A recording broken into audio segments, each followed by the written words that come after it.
시청자 여러분 안녕하십니까? 뉴스카페 시작하겠습니다. 당정청이 경제 활력 제고를 위해 세제 개편안에 박차를 가하고 있는데 세제 개편이 경제 활력에 미치는 실효성을 두고 의문이 제기되고 있습니다. 금융그룹 통합감독제도가 지난해부터 논의가 시작됐지만 잠잔 국회 때문에 아직도 표류 중입니다. 재벌 기업들의 부실 재정과 맞물린 금융그룹 통합감독제도와 관련한 문제점을 뉴스 본술에서 짚어보겠습니다. 한반도에 돼지열병 비상이 걸렸는데 정부는 늑장 대응에 헛발질까지 하고 있습니다. 혼란에 빠진 축산업자들이 결국 들고 일어났습니다. 그 배경 살펴보겠습니다. 서울의 대표 낙후 지역 중 세운상가가 재개발 사업이 본격화되고 있습니다. 재정비 촉진지구로 지정된 지 13년 만입니다. 오늘도 뉴스카페는 시청자 여러분께서 꼭 아셔야 할 뉴스들만 엄선해서 모았습니다. 뉴스카페 출발하겠습니다. 먼저 주요 뉴스입니다.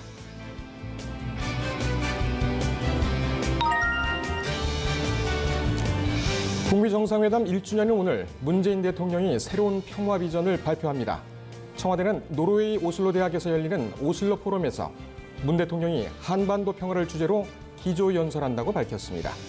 도널드 트럼프 미국 대통령이 김정은 북한 국무위원장으로부터 친서를 받은 가운데 어떤 메시지가 공개될지 관심이 집중됩니다. 헝가리 다뉴브강에서 침몰한 여객선이 현지 시간으로 11일 인양됐습니다. 사고 발생 13일 만입니다. 선체에선 6살 된 여자아이 시신을 포함해 총 4명의 시신이 추가로 수습됐습니다. 선체에 남아있던 헝가리 선장과 한국인 관광객 3명도 포함됐습니다. 현재까지 한국인 피해자는 탑승객 33명 중 사망자 22명, 생존자 7명이며 4명은 아직 찾지 못했습니다. 홍남기 부총리 겸 기획재정부 장관이 2022년까지 5대 소비재 수출액 350억 달러를 달성하겠다고 밝혔습니다. 홍 부총리는 오늘 오전 정부 세종청사에서 열린 경제활력대책회의에서 성장유망 브랜드 15개를 K-프리미엄 브랜드로 선정해 집중 지원하겠다며 이같이 밝혔습니다. 또 도심 소비재 제조 수출 거점을 구축해 지역 대표 브랜드로 육성하겠다고 강조했습니다. 청와대가 국회의원 국민소환제가 필요하다고 강조했습니다. 청와대는 오늘 국회의원 국민소환제를 도입해달라는 청와대 국민청원에 국회가 일을 하지 않아도 주권자인 국민은 견제할 방법이 없다면서 현재 계류 중인 국민소환법이 국회에서 완성되길 바란다고 밝혔습니다.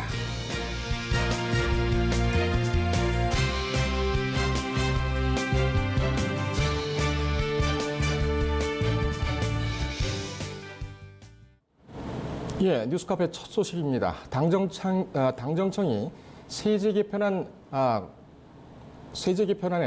박차를 가하고 있지만은 이 경제 활성화에는 별로 도움이 되지 않는다. 이런 지역들도 같이 나오고 있어서 혼란이 일어나고 있습니다. 첫 소식 최병호 기자입니다. 더불어민주당과 정부, 청와대가 경제 활력 제고를 위해 세제 개편에 주력하고 있습니다. 수혜로 있는 사람들이 적지 않지만 경제 활성화엔 도움이 적고 경제 실정 사실을 호도하는 포퓰리즘이라는 지적도 만만치 않습니다.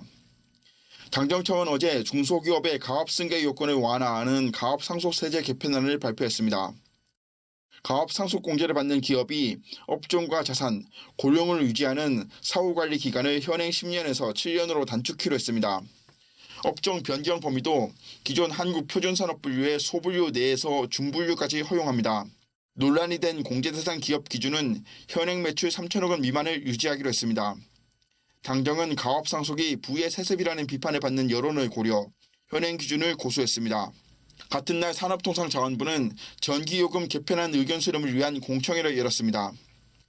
소비자들이 여름철 폭염과 겨울철 한파 때 전기료를 과다 부담하는 걸 완화하겠다는 겁니다. 한국전력은 공청회 논의를 바탕으로 하계 누진 구간 확대와 하계 누진 단계 축소, 누진제 폐지 등 3가지 대안을 검토하고 전기요금 개편 권고안을 만들 예정입니다. 산업부는 한전의 권고안을 심의한 후 이달 중 전기요금 개편을 완료하기로 했습니다.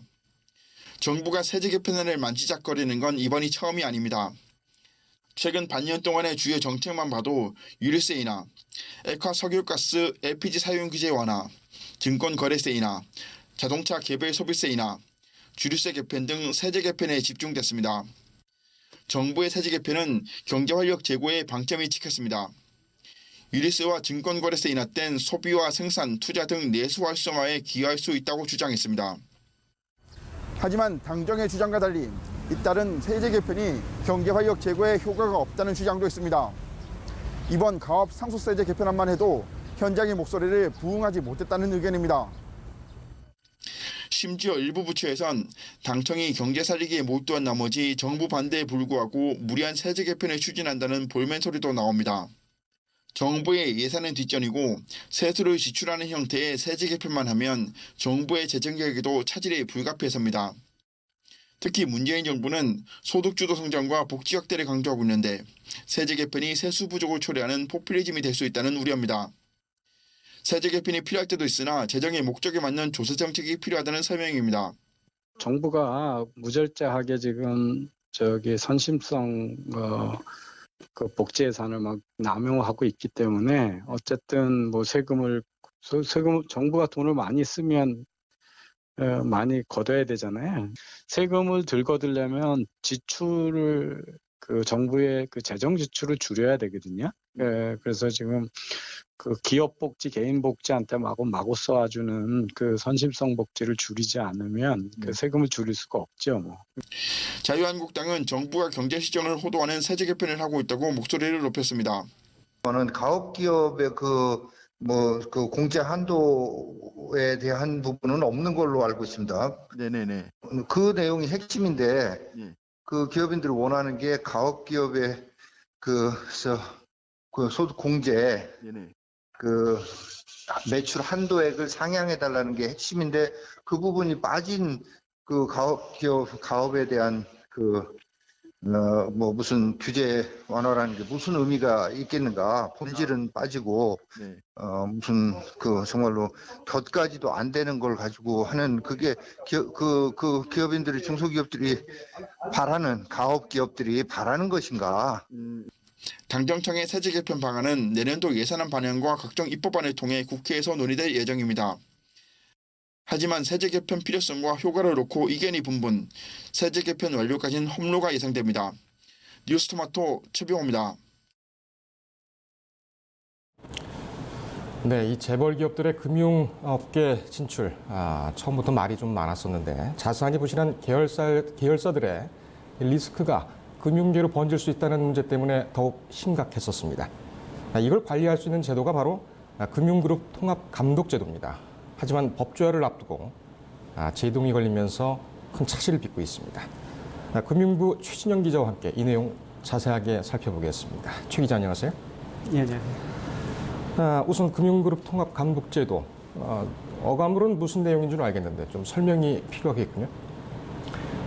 금융그룹 통합감독제도는 2개 이상의 금융 계열사를 가진 대기업의 자산 건전성을 감독하는 제도입니다. 그 대기업 같은 경우는 비금융 계열사를 가지고 있는데 비금융 계열사의 부실이 금융회사로 전이되는 것을 막겠다는 취지로 시작됐고요. 네. 11일 금융위원회가 지난해 6월부터 진행한 금융그룹 감독 제도를 시범 운영한 결과를 발표했습니다. 네.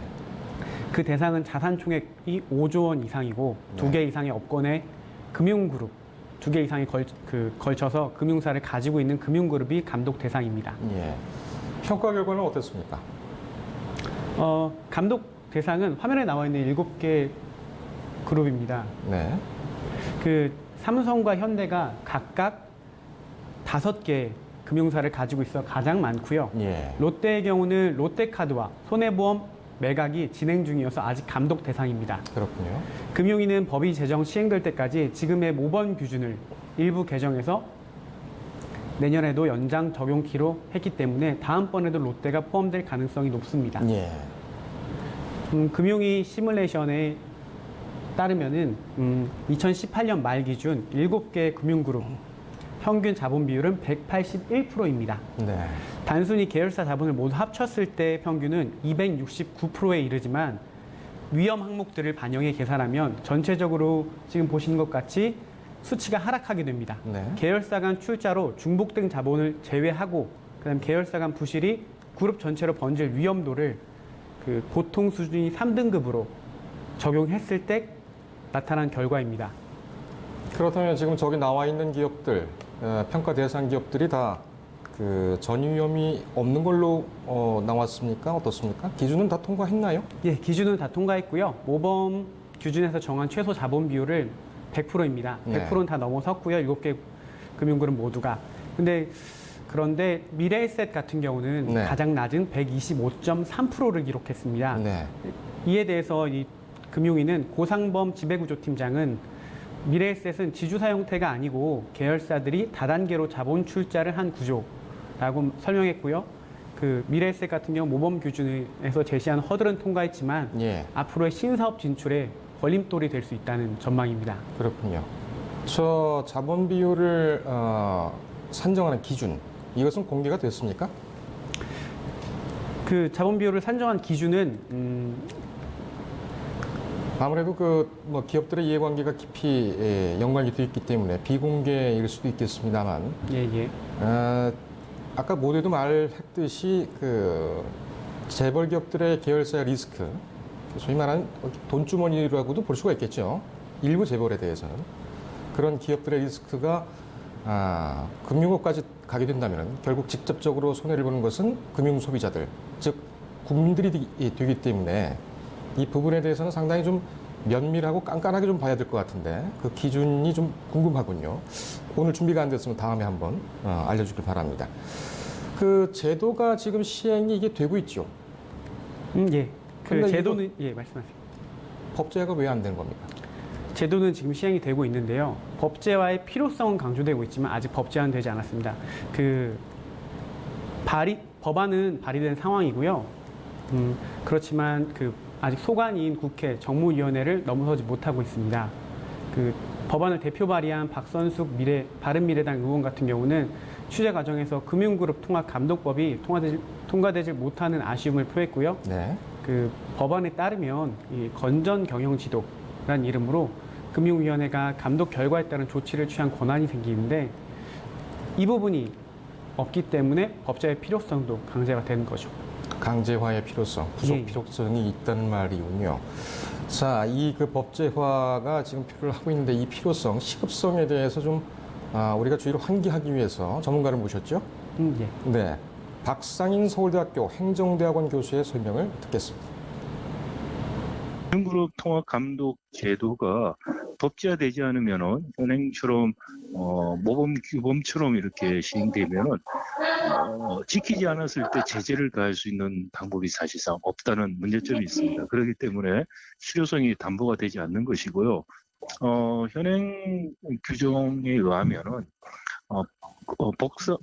금융복합 그룹들에 대해서 건전성 규제를 강화한다는 의미죠. 근데 이것이 금융그룹과 산업자본이 너무 큰 경우에 우리 같은 경우 이제 삼성생명, 하나생명 같은 큰 금융그룹을 갖고 있는 재벌들 같은 경우에는 이런 사후적인 규제만으로, 건전성 규제만으로 충분한 위험의 전이를 막을 수 있는가라는 이 사후 건전성 규제로 위험을 제거할 수가 있겠느냐, 이것이 바로 박 교수의 의견인데, 지금 삼성바이오로직스 같은 경우에는 뭐 회계 사기, 분식 회계라고 늘 뭐 얘기를 합니다만 이것을 또 은폐하고 증거를 인멸하고 이런 사건들도 상당히 좀 많지 않습니까? 사후 견제 가능성은 없다고 생각이 되는데, 그렇다면 법제화를 통해서 사전에 위험을 아예 제거하고 가는 것, 이것이 어떻게 보면 맞겠군요. 그렇다면은 이 법제화가 상당히 좀 빨리 필요한 상황인데 이거 법제화 왜가 안 되고 있습니까? 법제화는 뭐 아시다시피 국회가 문을 닫은 지 오래여서 아직 소관위를 넘어서지 못하는 기 때문에 국회 자체에서 논의가 아직 이루어지지 않는 거죠. 가능성이 있습니까? 법제화될 가능성이 있습니까? 법제화될 가능성은 있습니다. 그 취재 과정에서 박선숙 의원 같은 경우는 이해관계가 첨예하게 부딪힐 것으로 예상되지만 방향에 대해서는 이견이 있을 수 있어도 제도가 법제화 되는 것에는 이 공감이 모여졌다고 평가했습니다. 그렇군요. 박 의원 같은 경우에는 작년에 지난해에 이 관련 법안을 대표 발의했었죠? 예. 여기에 금융위가 이번에 발표한 7개 그룹의 그 전이 위험을 고려했을 때 자본 비율이 크게 떨어지는 것을 보여줬기 때문에 네. 사회적 공감도 조성됐고 법안 자체는 논의를 거치면 무르익을 가능성이 높다고 보여집니다. 네. 오늘 국민청원에서도 그 국민 소환제가 필요하다. 청와대도 같은 입장을 냈고 이 국회가 일을 안 하니 참 큰일입니다. 예.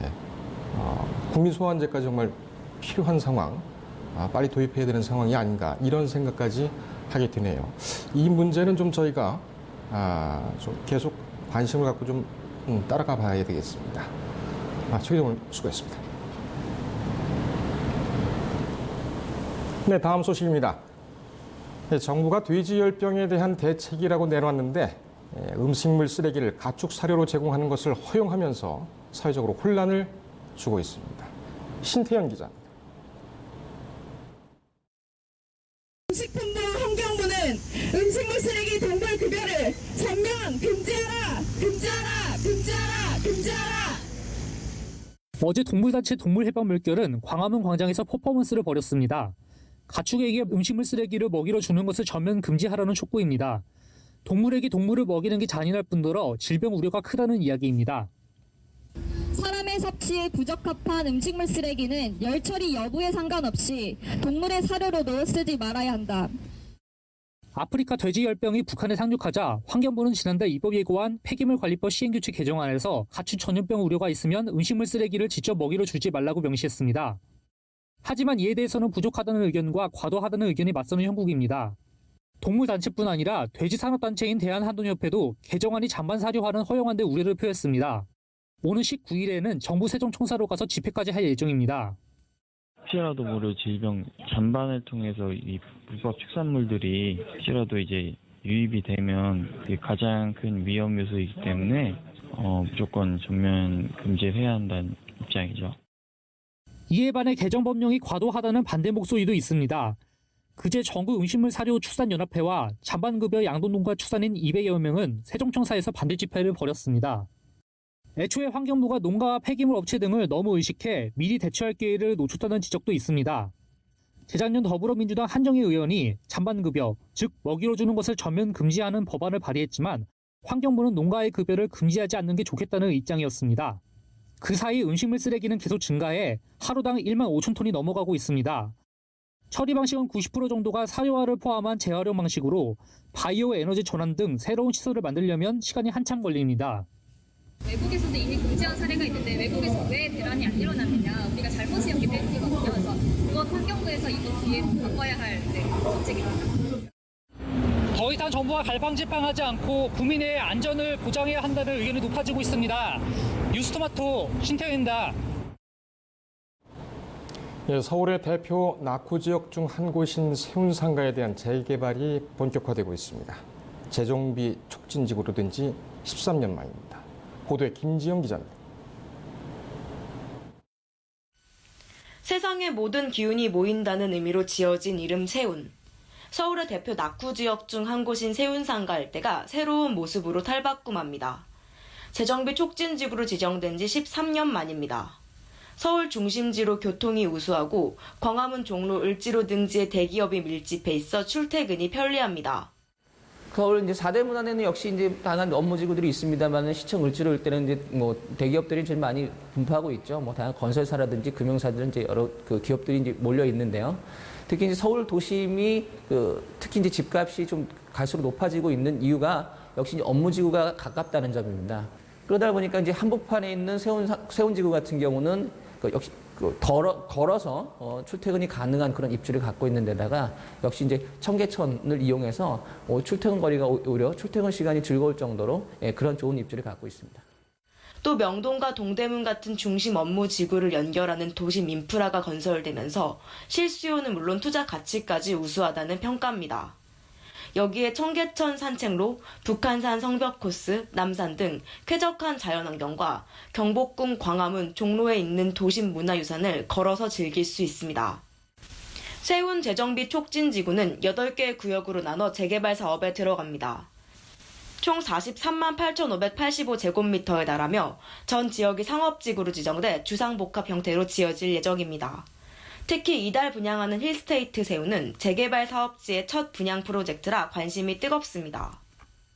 힐스테이트라는 브랜드 파워, 두 번째가 이제 종로 내에 있는 CBD 인접 소형 아파트의 희소성 및 집주 근접이 가능하다는 점이 큰 장점입니다. 더불어서 주변에 이제 의지로 내에 있는 생활 편의시설, 롯데백화점이라든지 신세계백화점, 각종 시청, 관공서들이 있기 때문에 세운 지역 그 주변에 있는 인근 개발에 있어서 향후 미래 가치가 고객님들께서 관심도가 높은 지역입니다. 지상 27층 총 998가구로 지어지는 힐스테이트 세운 인근에는 현대건설, 마이크로소프트, GS건설, 명품문고, 대우건설, 한화그룹, CJ그룹 등 대기업이 밀집해 있습니다. 실제로 지난해 기준 중구에 있는 회사는 총 6만 3,085곳, 종사자는 40만 명에 달해 임대 수요가 뛰어날 전망입니다. 교통도 편리합니다. 단지에서 1355선이 있는 종로 3가역까지 300m, 2 5호선 을지로 4가역 350m, 2 3호선 을지로 3가역 20m 거리에 있습니다. 반경 350m 내에 1, 2, 3호선을 모두 이용할 수 있습니다. 타깃적으로 먼저 관심도가 주변에 있다 보니까 개발 자체가 없고 그다음에 주변에 새 아파트라든지 그 숙소 개념 자체가 오피스텔만 많이 공급이 된 상황이다 보니까 아파트에 대한 주거 환경으로서도 이제 관심도가 높고요. 예를 들어 9억 이하에 있는 투자 상품으로서 투자 장품을 찾으시는 분들께서는 저희 상품을 많이 높게 관심 가져 주십니다. 세운 재정비 촉진지구 개발이 마무리되면 강남, 용산, 여의도와 함께 서울의 핵심 경제 권역으로 도약할 전망입니다. 뉴스토마토 김지영입니다. 네, 다음 소식입니다. 박상기 법무부 장관이 김학의 전 법무차관과 장자연 씨 사건에 대한 조사를 해온 검찰 과거사위원회의 조사 결과와 관련해 오늘 입장을 발표합니다. 법무부는 오늘 오후 2시 박 장관이 과천에 있는 정부청사 브리핑실에서 간담회를 열고 경찰 과거사 진상조사 활동과 관련한 기자간담회를 연다고 밝혔습니다.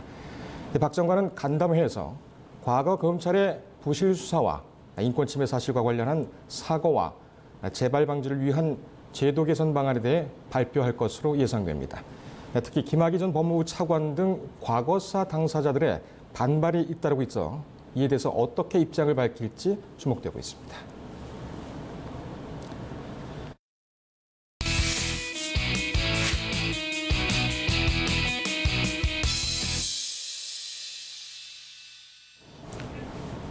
싱가포르에서 열린 북미 정상회담이 어느덧 1년을 맞았습니다. 그동안 여러 불곡이 있었지만 김정은 국무위원장이 전달한 친서를 트럼프 대통령이 아름다운 친서라고 추켜 세워 올리면서 회담 재개 가능성 기대가 커지고 있습니다. 북미 정상회담 1주년을 맞아 그간의 상황을 정리해 보겠습니다. 김은별 기자가 청와대에 나가 있습니다. 김 기자.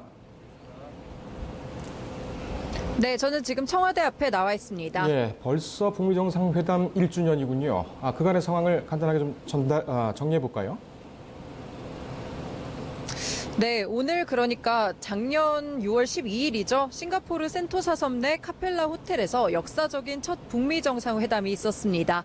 이때 김정은 북한 국무위원장과 트럼프 대통령은 공동 성명에 서명을 했는데요. 새로운 북미 관계 수립, 한반도 평화체제 구축, 그리고 한반도의 완전한 비핵화, 미군 유해 수습 및 송환이 그 내용이었습니다. 이후 지난해 9월 남북 정상회담을 통해 문재인 대통령과 김정은 국무위원장이 완전한 비핵화를 위해 노력하겠다는 평양 공동선언에 합의하며 평화를 위한 걸음을 나아갔습니다.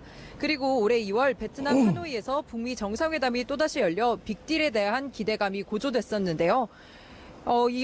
성과 없이 종료된 이후 북미 관계는 교착 상태에 잠시 빠졌습니다. 아울러 북한의 단거리 미사일 발사가 있었고 존 볼턴 백악관 국가안보 보좌관이 북한의 단거리 미사일을 탄도미사일로 규정하며 약간의 긴장감이 생기기도 했습니다. 그러나 양국 모두 대화의 끈은 놓지 않은 관계를 유지하는 상태입니다. 예, 김정은 국무위원장이 보낸 친서를 받은 트럼프 대통령이 상당히 기분이 좀 좋은가 봅니다. 이 3차 회담 가능성 어떻게 보십니까? 네, 이 한동안 교착 상태에 빠졌던 북미 관계가 어제 이 친서로 약간 분위기의 반전이 됐는데요. 트럼프 대통령이 현지 시간 11일 김정은 북한 국무위원장으로부터 전날 아름다운 친서를 받았다고 이렇게 언급을 했습니다.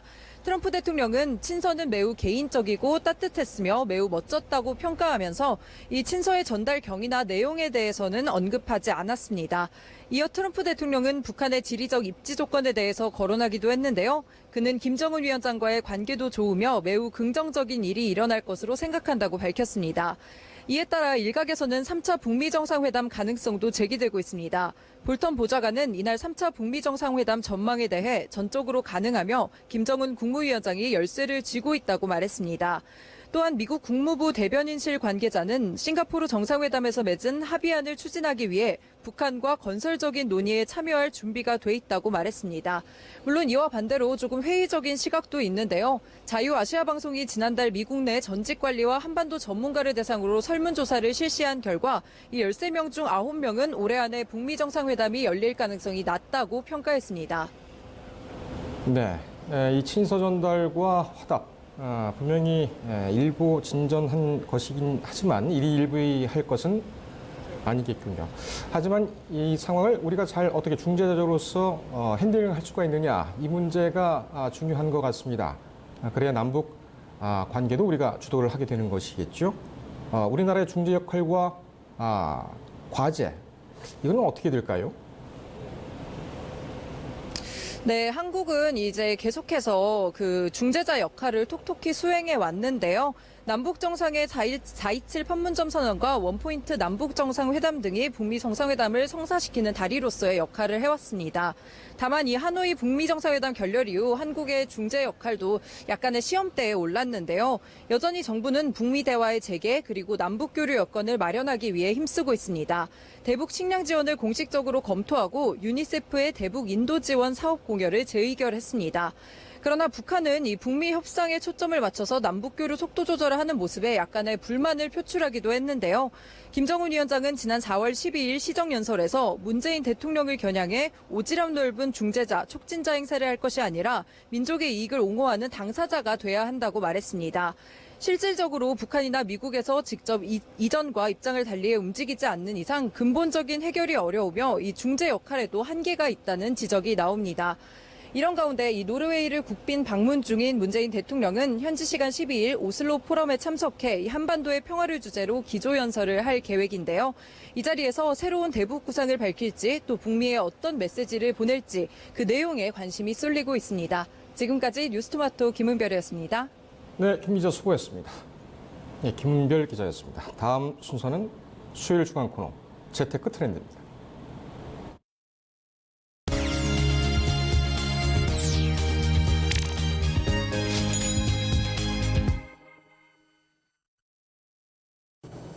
재테크 트렌드 김보선입니다. 상장 지수 펀드인 ETF는 재테크 하시는 분들이라면 어느 정도 익숙한 상품이죠. 단 한 주만 투자해도 주식 종목 여러 개에 투자한 것과 같은 분산 투자 효과를 누릴 수 있는 대표적인 상품이잖아요. 그런데 이러한 ETF를 다시 또 여러 개 담아서 분산 투자 효과를 극대화하는 상품이 있습니다. 바로 EMP 펀드인데요. 오늘은 EMP 펀드의 성과 그리고 투자 전략 함께 살펴보겠습니다. 네, EMP 펀드는 현재 국내에 총 32개의 상품이 설정돼서 운용되고 있습니다. 그 규모는 약 3천억 원을 형성하고 있고요. 최근 연초 이후에 268억 원이 유입이 됐고요. 1년이라든지 2년, 3년, 5년 사이에 계속해서 설정액이 순증하는 흐름을 보이고 있습니다. 전체 자산의 절반 이상을 ETF, 대부분의 자산을 ETF에 투자하는 것이 바로 이 상품의 가장 큰 특징이라고 볼 수 있습니다. 투자자의 성향에 맞춰서 포트폴리오를 구성하고 위험을 분산하는 만큼 자산 배분이 무엇보다 중요한 변동성이 큰 장세에서 그 매력을 돋보인다고 볼 수 있겠습니다. 어디에 적극적으로 투자하느냐에 따라서 주식형, 채권형, 그리고 멀티에셋형 등으로 구분할 수 있습니다. 이 밖에 어떤 장점들을 보고 EMP 펀드에 투자하는 것인지 자세한 설명 화면 통해 만나보시죠.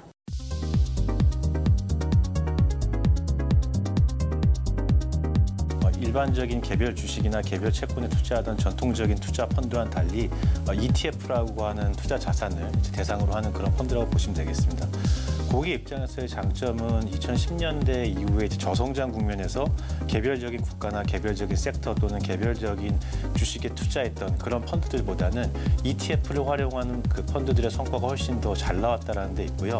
그 원인은 아마 그 ETF라고 하는 상품의 운용 보수가 상당히 저렴하기 때문인 거죠. 그래서 미국 주식 같은 경우는 4bp나 6bp 정도면 저희가 S&P 성과를 그대로 트래킹을 할 수 있는 상황에 와 있습니다. 그래서 그런 것들을 집어넣음으로 인해서 고객들한테는 좀 더 투명하게 시장을 추종할 수 있고 좀 더 싼 가격으로 수익을 가져다 줄 수 있는 그런 큰 장점이 있다고 보이고 있고요. 네, 그러면 EMP 펀드 주요 상품들 성과 살펴보도록 하겠습니다. 연초 이후에 총 EMP 펀드의 평균 수익률은 4.2%를 기록하고 있는데 이 평균을 좀 아웃퍼폼하는 펀드들 살펴보도록 하겠습니다. 1위는 이스트스프링 자산운용의 글로벌 스마트 베타 EMP인데요. 17.1%의 높은 수익을 기록하면서 2위 이하에 있는 상품보다도 좀 돋보이는 흐름 보입니다. KB 자산운용의 글로벌 주식 솔루션이 14.9%, 역시 KB 자산운용인데요. 다이나믹 4차 산업 EMP 펀드가 13.8%로 3위를 기록하고 있습니다. 한국투자자산운용의 VIPC EMP 펀드가 13.6%의 수익을 기록하고 있고요. 미래에셋 글로벌 4차 산업 EMP 펀드 그리고 삼성 자산운용의 EMP 리얼 리턴 플러스 상품이 각각 13.1%, 12.0% 등의 수익을 기록하고 있습니다. 연초 이후에는 이렇게 10% 이상의 높은 수익을 기록하고 있는 상품들도 있지만 1년으로 조금 그 기간을 확대해 보면은 여전히 좀 마이너스권을 보이고 있는 상품들도 있다는 점도 함께 살펴보시면 좋을 것 같습니다. KB 다이나믹 4차 산업 EMP 2.7% 손실이고요. 미래에셋 글로벌 4차 산업 EMP 같은 경우는 연초 이후에는 13%대의 수익인데 1년 기간 수익을 보면은 10.8% 마이너스 수익을 기록하고 있습니다. 올해 이후에 돋보이는 수익을 기록하고 있는 이스트스프링 자산운용을 찾아가 봤습니다. 수익률의 비결 함께 들어보시죠.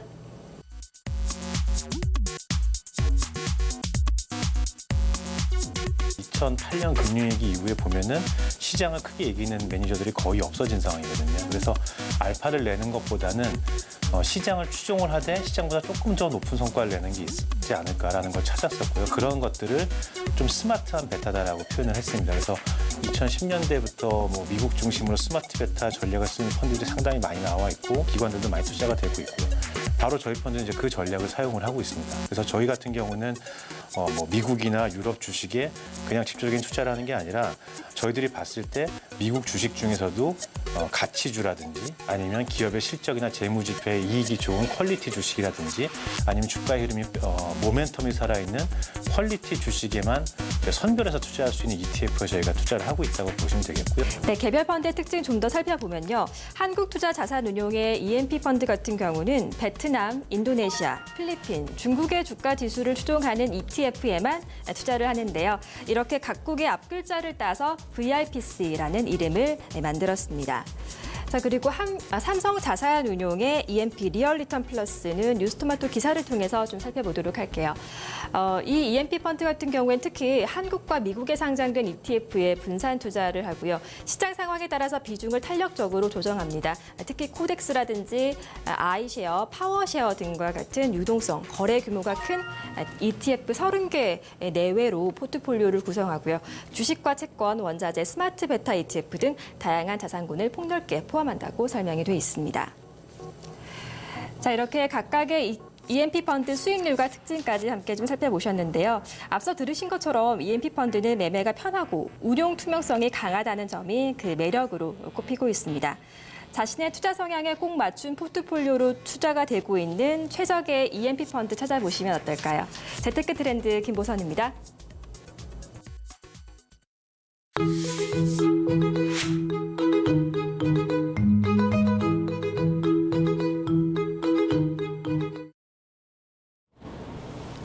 예, 올해는 임시정부 건립 100주년, 3.1운동이 일어난 지 100주년이 되는 뜻깊은 해입니다. 어떤 때보다도 해방, 독립운동에 대한 의미를 되새겨야 하는 그런 해인 것 같은데요. 우리나라 민주공화제를 표명한 최초의 무장 독립운동단체 신흥무관학교에 대해서 오늘 토크합니다. 자세하게 알아보겠습니다. 방학진 민족문제연구소 기획실장 나오셨습니다. 안녕하십니까? 네, 안녕하십니까. 방학진입니다. 반갑습니다. 네, 반갑습니다. 신흥무관학교. 네. 저희가 그 교과서에서도 많이 배우고 또 영화 소재로 또 이용이 되고 그게 픽션인지 논픽션인지 잘 모르겠습니다만 얼마 전에 개봉한 명당이라는 영화에서 네. 그 신흥무관학교의 이름을 그 직관이 지어줬다. 물론 이제 근거는 없는 확인되지 않은 그런 얘기입니다만 그런 얘기가 있습니다. 그런 만큼 신흥무관학교는 우리하고 우리 국민과 가깝고 어떻게 보면 동경의 대상이면서도 사실 잘 모르는 것이 또 그렇습니다. 현실인 것 같습니다. 네. 신흥무관학교 전문가시니까 좀 여쭤보겠습니다. 네. 이 신흥무관학교는 어떤 곳입니까? 네. 제가 민족문제연구소 기획실장도 하고 있지만 신흥무관학교 기념사업회 사무국장도 겸하고 있거든요. 네. 그래서 아마 저를 오늘 불러주신 것 같은데요. 신흥무관학교 전문가들을 제가 모시고 있습니다. 제가 예. 전문가는 아니고요. 신흥무관학교는 한마디로 말하면은 신흥이라고 하는 뜻은 신민 흥국의 약자입니다. 네. 즉 과거의 신민은 신하 신자를 썼던 신민이었죠. 예. 왕 밑에 모두가 신하였던 시절이 있었죠. 그렇지만은 그 신민이라고 하는 이 신자가 새로운 신자 백성민자를 쓰는 신민이 네. 흥국, 나라를 흥하게 할 것이다. 라고 하는 그래서 신민 흥국의 앞자를 따가지고 신흥이라고 네. 하는 이름을 따왔기 때문에 제가 영화를 안 봤습니다만 관상을 예. 직관이 지어준 것은 전혀 아닌 것으로. 예. 관상이 아니고 명당. 예. 조승우 씨가 나왔던 네. 명당입니다.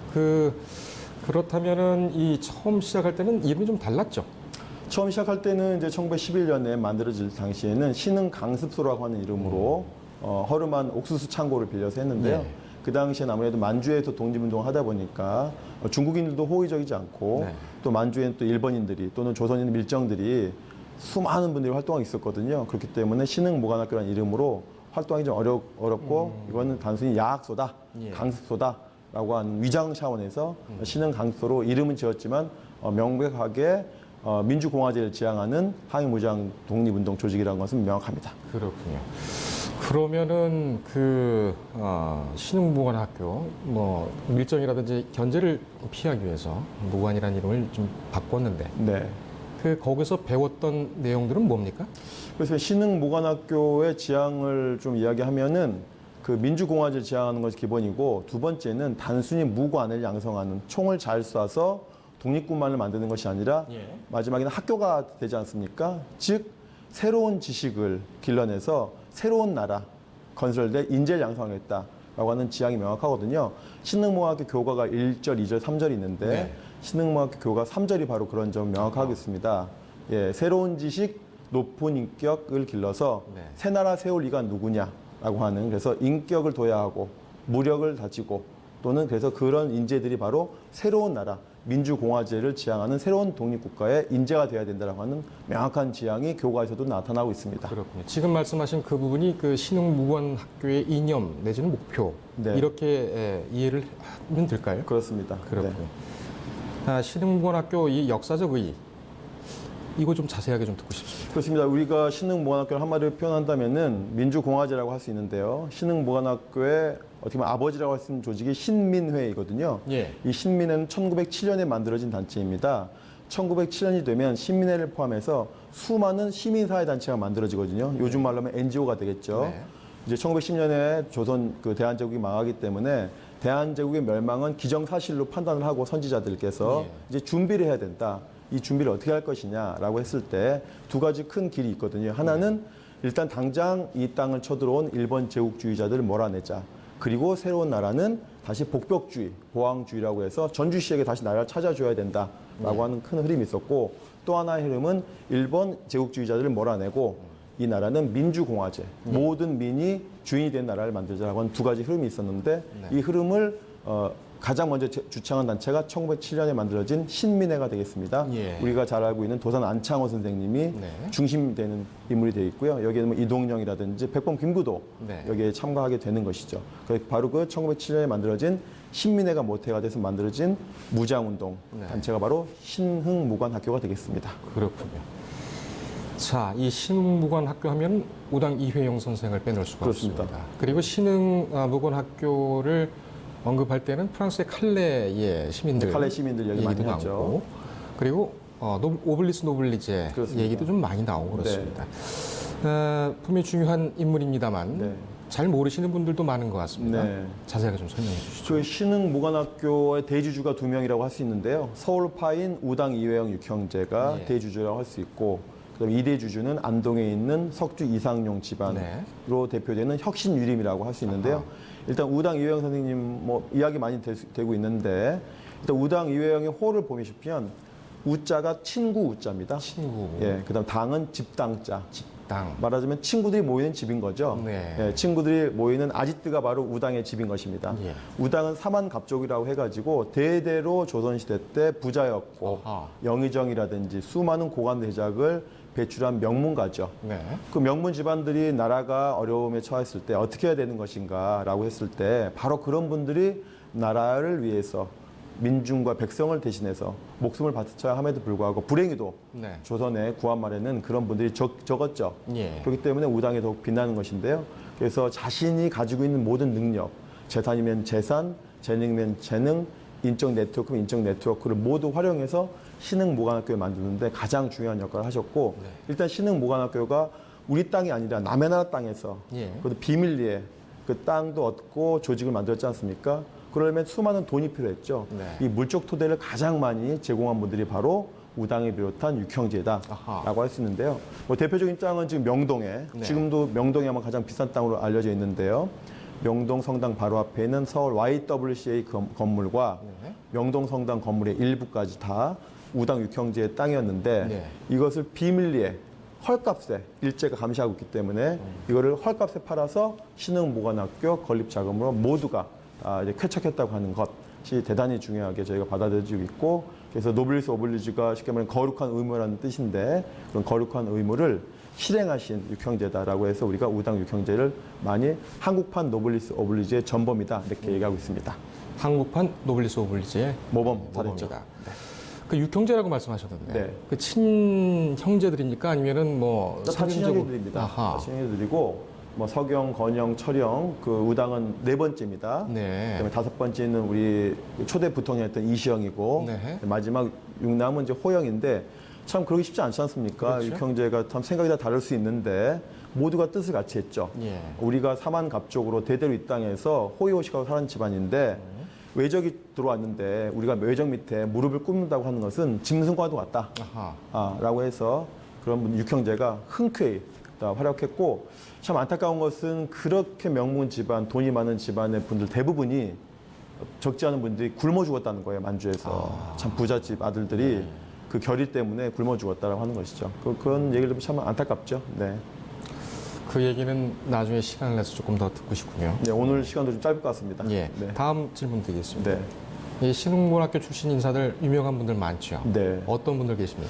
어떻게 보면은 신흥무관학교를 거치지 않은 분들이 없을 정도로 그 독립운동의 저수지다, 수원지다라고 할 수 있거든요.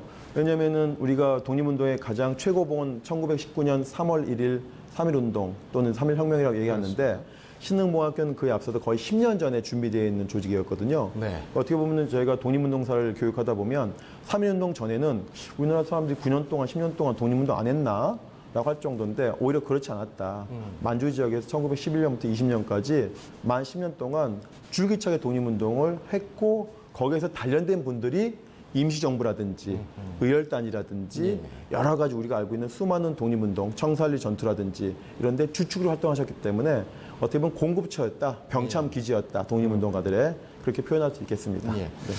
어떤 분들은 그런 무장 조직이 잘 훈련되고 체계가 있는 무장 조직 또는 학교가 국내에 세워져서 좀 더 직접적으로 했으면 어땠을까 이런 네. 말씀하시는 분들도 계세요. 네. 하지만 또 이제 일본의 또 견제라든지 뭐 이런 문제 때문에 만주에서 있었던 것은 불가피했다고 또 생각이 드네요. 그렇습니다. 우리나라의 식민지라고 하는 것은 그 영국과 인도의 관계에 있어서는 인도에서는 네루라든지 간디가 인도 현지에서 민족운동, 독립운동 할 수 있었던 것은 일정 유화적인 정책을 폈거든요. 영국 그 식민지 당국이. 그렇지만은 조선 총독부는 전혀 그렇지 않았죠. 국내에서의 독립운동은 요즘 말로 하면 일도 인정하지 않은 그런 상황이었기 때문에 한국의 독립운동은 다른 나라의 독립운동과 달리 국내가 아닌 해외에서 해야 된다는 상황, 말이 통하지 않는 나라에서 해야 된다는 상황, 신분을 숨기고 해야 한다고 하는 상황들이 여러 가지 중첩되기 때문에 우리나라의 독립운동은 더욱 다른 나라의 독립운동보다 처절할 수밖에 없었다 그렇게 생각합니다. 참 그 역사적으로 아주 서러운 그런 아주 운명이었던 것 같습니다. 네. 예. 이 해방 이후에도 신흥무관학교 계속 유지가 됐습니까? 어떻게 그 변모가 되어 왔습니까? 예, 신흥이라고 하는 이름을 살려보려고 우당 6형제 중에 다섯째인 그 초대 부통령이신 이시영 선생께서 신흥학원을 만드셨습니다. 네. 그 49년도에 지금의 수성동인데 지금 조계종 뒷자리죠. 네네. 과거 그 자리가 중동학교 자리기도 하고 한데 신흥대학을 만들어서 이제 초급대학까지 공식 문교부에서 인정을 받았지만은 6.25가 터지죠. 네. 6.25가 터진 와중에 이승만 독재 항의해서 우당 그 이시영 선생님이 부통령을 사임하시거든요. 네. 그러면서 이승만 대통령과 사이가 안 좋아지는 거죠. 네. 그러다 보니까 이승만 대통령이 대표적인 독재자 아니겠습니까? 그 우당 이시영이 만든 그 학교를 가만 놔둘 리가 없죠. 지원도 잘 안 해주고 예. 그러다 보니까 학교가 경영난에 빠질 수밖에 없는 것입니다. 경영난에 빠지다 보니까 다른 인수자가 학교를 인수해서 유교 당시입니다. 51년도에 학교를 인수해서 신흥대학으로 이름은 계속 유지하고 있다가 물론 이제 주인은 바뀌었지만 51년도 이후에 이름마저 이제 1960년에 이름마저 이제 바뀌었죠. 그래서 바뀐 이름이 지금 경희대학교로 되어 있는데 그래서 경희대학교에서 이런 신흥대학의 역사를 좀 기록해야 되는 것이 아닌가라고 하는 요구가 학계라든지 관련자들이 수없이 요청했는데 다행히도 엊그저께 6월 10일 날 신흥무관학교 만들어진 그날 경희대 총동창회에서 기념식 해주셨습니다. 그렇습니까? 그렇습니다. 그래서 이제 경희대에서도 신흥대학의 역사를 기록할 수 있는 그런 단초가 마련되었다. 아주 기쁜 날입니다.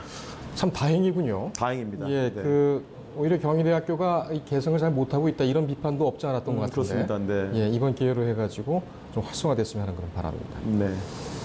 네. 우리가 기억하고 계승해야 할 신흥무관학교의 정신. 어떤 게 있을까요? 신흥무관학교가 가장 많이 국민들에게 알려진 것은 2015년도 영화 암살에서 그 속사포역을 한 조진웅 씨가 나 신흥무관학교 출신이야 라고 하는 그 한마디가 정말 많은 국민들에게 알려졌던 것 같아요. 그래서 그 영화를 보고 입대한 많은 청년들이 2016년도에 육군에서 2018년 건국 70주년을 맞이해서 육군을 상징할 수 있는 뮤지컬을 만들어야 되는데 어떤 것을 주제로 하면 좋을까라고 설문조사를 했거든요. 2016년도에. 그랬더니 압도적으로 1위가 신흥무관학교를 육군 건국 70주년의 기념 어떤 뮤지컬을 만들어야 된다라고 설문조사 결과가 나왔습니다. 그래서 지금 이제 뮤지컬 신흥무관학교가 작년 올해에 이어서 공전의 히트를 지금 하고 있는 것으로 알고 있거든요. 이렇듯 교육의 힘이라고 하는 것, 그다음에 이 교육을 또 문화 콘텐츠에 입혀서 알리는 것이 얼마나 중요한가라고 하는 것이고요. 그런 자부심 속에서 뮤지컬 신흥무관학교, 또 신흥무관학교 요즘에 드라마 이몽도 나오고 또 신흥무관학교 출신들 김원봉이라든지 많은 분들이 이제 사랑이 나오고 있거든요. 올 8월에는 이제 전투라고 해서 봉오동 전투, 홍범도 또 홍범도 장군과 또 신흥무관학교 졸업생들하고 또 끈끈한 관계가 있거든요. 이러면서 역사에 우리가 잊혀졌던 많은 독립운동가들 그 사건들이 계속 문화 콘텐츠를 통해서 많이 알려지고 있기 때문에 더 이런 방향으로 우리가 역사 교육을 해야 되겠다라는 생각이 듭니다. 제가 소박한 경험으로는 과거에는 이런 무장 독립이 우선이냐 아니면은 유화적 비폭력 무장 독립운동이 우선이냐 뭐 이런 걸 가지고도 좀 논란이 좀 있었던 것 같아요. 혹시 기억하시는지 모르겠습니다만 그런데 그 차이는 별로 무의미하다 이런 생각이 들죠. 결과적으로는 애국계몽을 주창했던 분들이 37년 이후에는 대부분 친일을 변절합니다. 그랬군요. 네, 결과적으로. 그래서 그 당시에 1910년 당시에 무장 투쟁이 우선이냐, 네. 애국 계몽이 우선이냐라고 하는 평가를 하기 전에 네. 그 주장했던 분들이 나중에 어떤 삶을 살았는가라고 우리가 비교해 봄으로써 우리가 그 답을 또 찾을 수 있을 것 같습니다. 촛불혁명 이후에 계속 과거사가 청산이 되고 있고 적폐도 지금 계속 뭐 청산되고 있습니다. 하지만 진짜 적폐, 우리가 안고 있는 가장 고질병 중에 아주 결정적인 것은 친일 청산이 아직 안 됐다. 이 문제가 아닌가 싶습니다. 나오신 김에 한번 좀 여쭙겠습니다. 네. 이거 왜 안 될까요? 그 올해 3.1절을 맞아서 그 문체부에서 국민들 대상으로 여론조사를 했는데 친일파 청산이 됐느냐 했을 때 국민의 80%가 되지 않았다. 그 이유가 뭐냐 했을 때 50%가 지금 친일 후예들이 한국 사회의 주류를 가지고 있다, 점하고 있다. 정치, 경제, 사회, 문화 모든 분야에서 예. 아주 정확한 판단들을 국민들이 하고 있다고 생각합니다. 이러한 국민들의 수준 높은 역사 의식을 위정자들이 명심해야 된다고 생각합니다. 예, 알겠습니다. 오늘 방학진 기획실장님 아주 귀한 시간 내주셔서 감사하고요. 사명감을 가지고 네. 예, 열심히 연구를 해주시기 바랍니다. 또 뵙겠습니다. 오늘 말씀 감사했습니다. 네, 고맙습니다. 네. 네, 신흥무관 학교에 대해서 다시 짚어봤습니다. 방학진 민족문제연구소 기획실장이었습니다. 다음에 퀴즈 보겠습니다. 어제 내린 퀴즈의 정답은 DSR 총부채 원리금 상환 비율이었습니다. 당첨자는 택강님, 지아현님 두 분이 뽑히셨습니다. 이분들께는 에드워드 포드의 책을 선물로 드리겠습니다. 오늘 퀴즈 보겠습니다. 어려운 문제네요. 1919년 만주에 설립돼 종국 광복의 간부 양성을 목적으로 설치한 독립군 양성학교는 무엇일까요? 어려운 문제죠. 예, 민주공화제를 표방한 우리나라 독립운동사의 최초 무장 독립운동단체. 응모는 뉴스토마토 유튜브를 보시면서 구독과 함께 채팅창에 정답을 남겨주시거나 저희 뉴스토마토 메일 주소로 정답을 보내주시면 선택을 해서 에드워드 소프의 나는 어떻게 시장을 이겼나 책을 보내드리겠습니다. 신흥무관학교의 정신이 아직까지 살아있는가? 이 문제는 다른 때보다도 특히 영령의 달인 6월 달에 국민 각자가 짚어봐야 될 그런 문제가 아닌가 생각됩니다. 뉴스카페 오늘 여기까지입니다. 감사합니다.